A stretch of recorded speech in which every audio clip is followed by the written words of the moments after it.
आजच्या या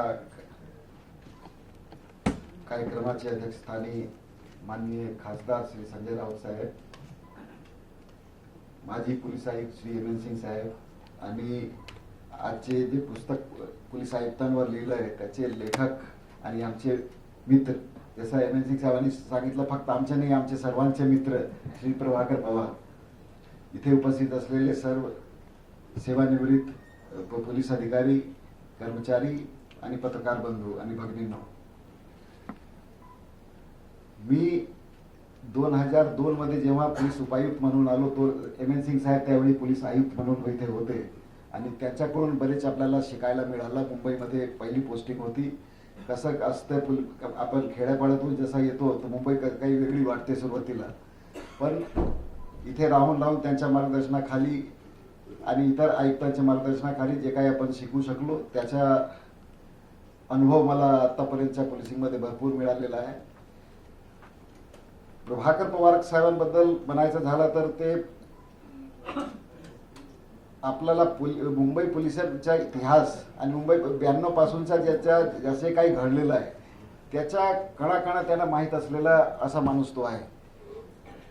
यांचे जे पुस्तक जवळजवळ 6 ते 7 पुस्तकाचा जेव्हा रिलीज झाला त्यावेळी मी तिथे हजर राहिलेलो आहे आणि आजही मुंबई पोलीसमध्ये जे अधिकारी आणि कर्मचारी आहे त्यांचे पुस्तक आपल्याला काय आहे, मुंबई पोलिसांचा इतिहास कसा राहिलेला आहे, गुन्हेगारीचा इतिहास कसा राहिलेला आहे, हे सगळे अभ्यास करण्यासाठी अजूनही वाचतात आणि आम्हाला येऊन सांगतात की साहेब हे पुस्तकामध्ये असं असं लिहिलेलं आहे. ते फारच आपल्यासाठी पण आपल्याला वाटतो की आपण जसं काही मॅन्युअल जसं तयार करतो तसं यांनी गुन्हेगारीचा आणि घटनाक्रमचा एक पूर्ण व्यवस्थित आपला एक मॅन्युअल तयार करून ठेवलेला आहे. विशेषतः जो इन्सायक्लोपीडिया ऑफ मुंबईच्या क्राईमचं त्याच्याबद्दल जे पुस्तक आहे त्याच्यामध्ये तुम्हाला कुठलाही घटना तुम्ही शोधलं तर तुम्हाला त्या पुस्तकमध्ये मिळेल.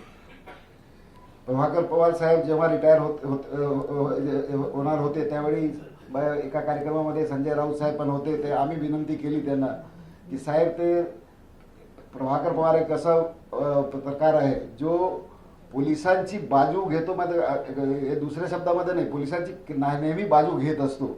आमचं जरी चुकलं असेल तर त्या बाजूला समजून घेतो की कसा काय चुकलाय, नंतर तो लिहितो. बरेचदा असं असतात की पोलिसांविरुद्ध काही असलं तर लिहून टाकलं तर चालतं. एक न्यूयॉर्क टाइम्सचे आपले एक संपादक होते, ते जेव्हा ते जे कब रिपोर्टर असतात त्याच्यासोबत बसायचे तर त्यांना सांगायचे ज्या दिवशी काही कुठलाही की तुम्हाला काही स्टोरी नाही मिळाली त्या दिवशी दोनच स्टोरी चालते आपला फ्रंट पेजवर कुठलं न्यूयॉर्क टाइम्सचे, बॅड कॉप आणि गुड फायरमॅन, दोनच स्टोरी असतात. म्हणून ते बॅड कॉप स्टोरी लिहिलं तर ते एकदम फ्रंट पेजवर जातेच. तर असाच स्टोरीचे शोधात राहायचं असं त्या पत्रकाराने त्या संपादकांनी त्यावेळी कळवलेला होता. पण प्रभाकर पवार साहेब दुसरे गोत्रात जन्मलेले पत्रकार आहे. त्यांनी पोलिसांची बाजू नेहमीच, आणि कारण की आमची बाजू मांडणारा कोणी नसतो. प्रेस कॉन्फरन्समध्ये आम्ही काही सांगितलं तरीच जे काय ते लिहायचं असतं ते पत्रकारांना ते लिहित असतात. पण प्रभाकर पवार साहेबांचा मी इतकं वर्षापासून पाहिलेलं आहे, ते आपल्याला पण विचारतात की या विषयावर पोलिसांच्या काय मत आहे, कसं काय झालं, पूर्ण त्याचं अन्वेषण करतात, नंतर लिहितात. म्हणून मी त्यांना हे पोलीस आयुक्तांवर लिहिलं आहे त्याच्याबद्दल मी त्यांना शुभेच्छा देतो. मुंबई पोलीस आयुक्तालय देशातला सर्वात जुना पोलीस कमिशनरेट जेव्हा प्रेसिडेन्सी टाउनमध्ये इंग्रजी काळात झाला त्याच्यापैकी एक आहे आणि सर्वात प्रभावशाली आहे असं माजी पोलीस आयुक्त साहेबांनी पण सांगितलेलं आहे. पण नेहमी मुंबई पोलीस आयुक्त आणि आयुक्तालय यांच्या ज्या आपण बद्दल बोलत असतो तो एक महत्वाची गोष्ट आपण विसरतो. पोलिसिंग हा काही एकट्या माणसाचं काम नाही आहे. हे पोलिसिंग एक टीम वर्क आहे आणि पोलीस आयुक्त असो किंवा कोणी लीडर असो तो सक्सेसफुल तेव्हा होऊ शकतो जेव्हा त्याची टीम चांगली आहे. इतकं वर्षाचा माझा अनुभव आहे जे मुंबई पोलीसमध्ये किंवा पोलीसमध्ये काम करत असताना 32 वर्षाचा अनुभव आहे. आपल्या फोर्समधले 95% पोलीस कॉन्स्टेबल आहे. सर्वात मोठा योगदान त्यांचा असतो. क्राईम ब्रांचमध्ये पण राहून पाहिलेला आहे मी, कायदा व्यवस्थामध्ये पण राहून पाहिलेला आहे. गुन्हेगारीबद्दलचा इनपुट येतो त्यांच्याकडून येतो, पण ते त्यांना कुठेही क्रेडिट मिळत नाही. क्रेडिट घेणारे आपण आहोत. पण खरं विनंती करेन प्रभाकर पवार साहेबांना, असे जे लोक आहेत जे गुन्हेगार शोधणारे अधिकारी आणि कर्मचारी त्यांच्यावर एक पुस्तक लिहिलं पाहिजे. तो खरी आपला मुंबई पोलिसांच्या बद्दल जे त्यांच्या भावना आहेत ते त्याच्यामध्ये व्यक्त होईल.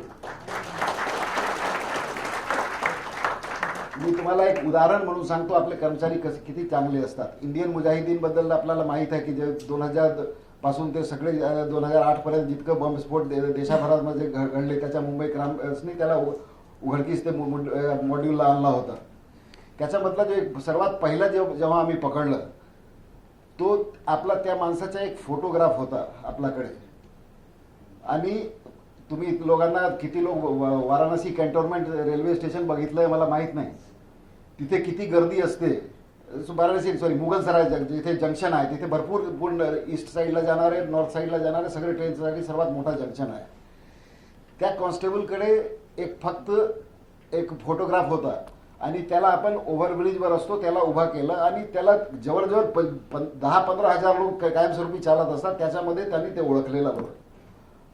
असे आपल्याकडे कर्मचारी अधिकारी असतात. त्याच्यामुळे मोठा आपला पुरावा मिळतो आणि त्याच्यानंतर कार्य होते. तसेच आपले पोलीस जे नवीन आपले फौजदार येतात मुंबईमध्ये, खरं तर मुंबईमध्ये तुम्ही पाहिलं ते स्टेशन डायरी सांभाळणारे ते आपले फौजदार असतात. हे कुठेही व्यवस्था महाराष्ट्रामध्ये नाही आहे.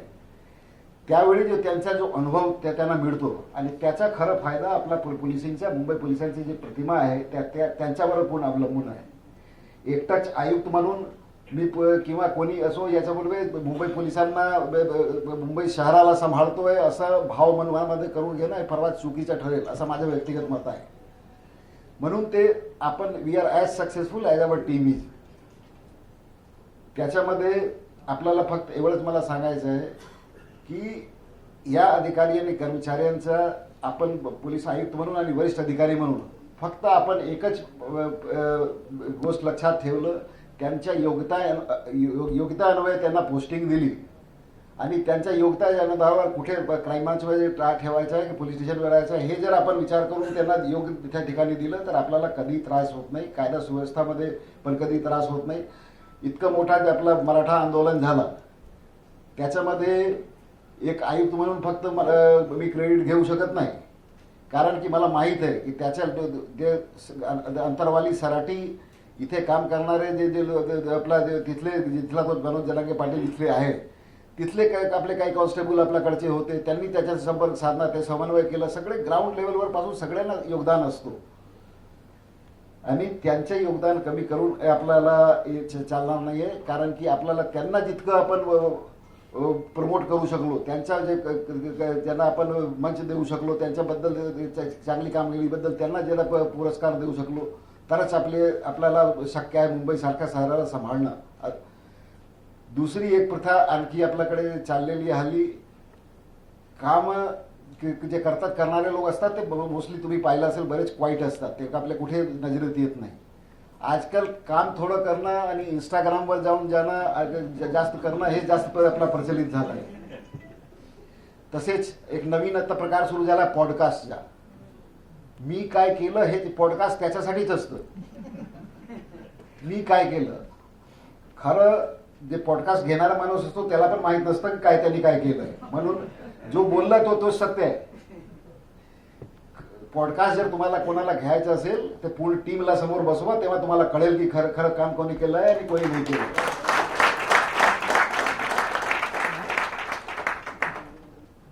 मी जास्त याविषयी बोलणार आपल्याला बोलायसारखं भरपूर आहे. पण मी परत प्रभाकर पवार साहेबांच्या आभारी आहे की त्यांनी मुंबई पोलिसांबद्दल स्वतःहून असा कोणी ज्यांना स्वतः प्रेरित ज्याला म्हणतात की त्याला आपल्या पोलिसांची प्रतिमा चांगला व्हावी त्यांना आतून वाटते असं. आणि त्याच्यामध्ये बरेचसे सुझाव आहे ते आम्हाला डीसीपीना, ॲडिशनल सीपीला, जॉईंट सीपीला स्वतःला स्तरावर देत असते. त्यांच्या जर लक्षात आला हे फक्त पत्रकारचे पेक्षा वेगळी एक जो मुंबईकर म्हणून जी भूमिका आहे मी त्याच्याबद्दल त्यांचे आभारी आहोत. दुसरं पोलीस पाल्यांबद्दल, पोलीस कुटुंबाबद्दल यांचा आपला एक उपक्रम आहे ज्याच्या थ्रू ते प्रत्येक मुलांना जे मेरिटोरियस मुलं आहेत त्यांना ते दरवर्षी त्याला उत्तेजनार्थ आपला बक्षीस देत असतात. हे कोणी आपला इतर माणूस करत नाही. हे त्यांच्या अंतःकरणची इच्छा असल्यामुळे ते दरवर्षी, मला वाटतं मागच्या 10 वर्षापासून तर ते चालू आहे, आणि दरवर्षी ते आपले जे चांगले मुलं आपले पोलीस पाल्य आहे त्यांना ते सत्कार करतात, त्यांना चांगले लॅपटॉप किंवा हे सगळे मिळवून देतात, ज्यांना पुढच्या त्यांच्या शिक्षण आहे त्याच्यामध्ये कुठला अडथळा येऊ नये. मी या उपक्रमासाठी पण त्यांच्या मनापासून आभारी आहे. आपण आज सर्व इथे आलात, आपला सगळ्यांचा मी आभार मानतो, आणि विशेषकर जे आमचे वरिष्ठ अधिकारी आहेत ज्यांच्याकडून मी काही शिकू शकलो आज, आणि ज्या ठिकाणी आहे मी आपल्याला सांगू शकतो की मी ज्या ठिकाणी आहे मला असं वाटतंय, तुम्हाला काही वेगळं वाटत असेल तर आहे, मी गुणवत्ताच्या आधारावर आहे आणि कुठल्याही आधारावर नाही आहे, असं माझ्याबद्दलचं मत आहे. तुमच्याबद्दल व्यक्त करू शकता. धन्यवाद.